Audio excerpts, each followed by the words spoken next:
Hello scientific audience, I hope you people are doing fine. So I'm going to re-upload this experiment as the yellow precipitates of lead-2 iodide were not very clearly visible in the last video.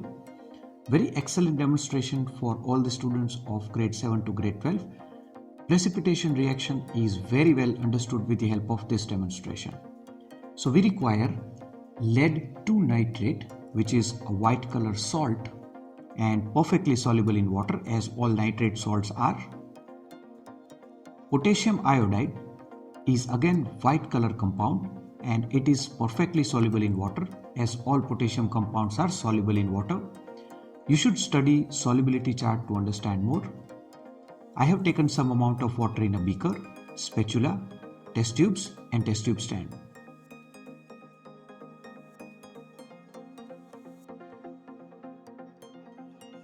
So let's try to understand yellow colored precipitates of lead iodide. How are they formed? So this is a double displacement reaction. We have two compounds and the criteria is both the compounds must be soluble in water. Correct? So this nitrate salt are all soluble in water.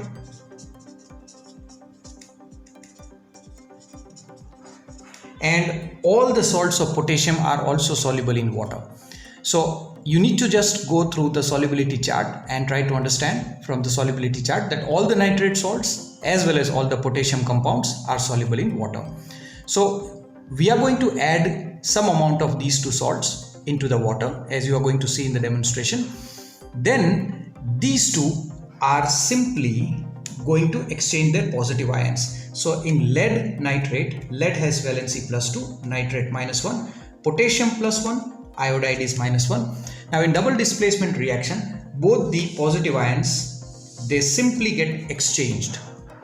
Now here there is no concept of the reactivity series. So potassium goes over here in place of lead. So K +1 NO3 -1 is KNO3 plus Pb +2 is going to come in place of K +1. So it will be Pb +2 and I -1. So it will be PbI2. Now since all compounds of potassium are soluble in water, so this is water soluble salt. Now since these two are formed already inside the water because we have made the aqueous solution of these two, so these two are produced inside the water, out of which this is soluble. So the one which is insoluble will form precipitate. So out of these two, you have to first of all find out which is soluble, and the one which is soluble will never form precipitate, never form precipitate, but the other one which is insoluble is going to form the precipitate. So this is how the things work in the double displacement precipitation reaction. So now we need to balance this equation. So if we want to balance this equation, here we have iodide or iodine as 2, so I need to multiply this part by 2. So we have 2 potassium multiplied by 2.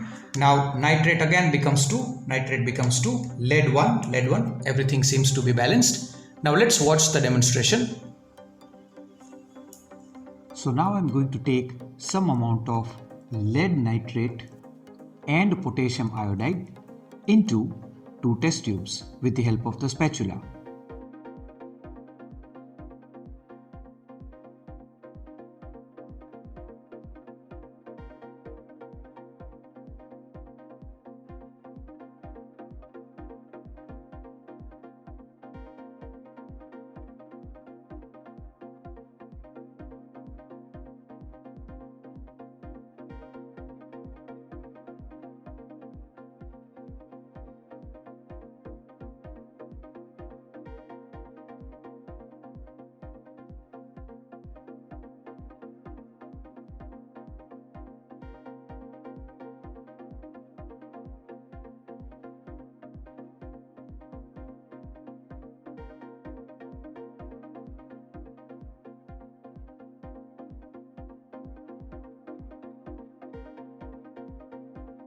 Now I'm going to add water to both the test tubes containing both the salts and I'm going to shake it well. Now these two compounds are perfectly soluble in water, so I'm going to shake them well and make aqueous solution.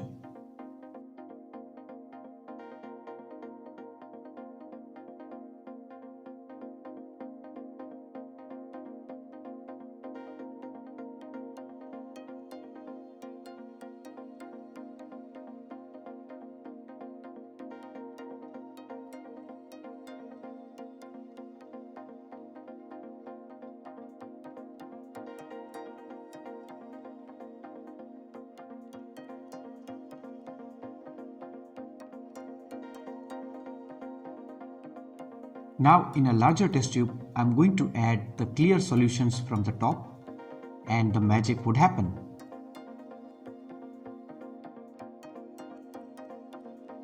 You'll notice that the moment I add both the aqueous solution into a larger test tube, yellow color precipitates of lead to iodide are formed. Wow, magical, wonderful. You can see that the bright yellow precipitates of the compound which is insoluble in water is formed, and since lead iodide is insoluble in water, so that are the precipitates of lead iodide.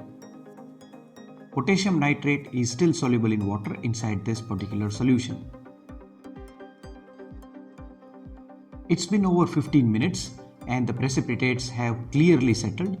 We can see wonderful yellow precipitates of lead to iodide, and the clear solution on the top is water in which we have potassium nitrate salt.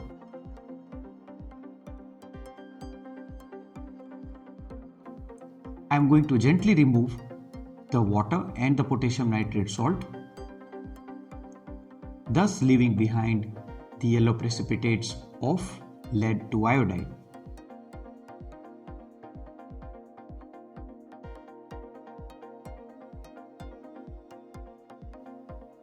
I hope you have enjoyed the experiment. Thanks for watching.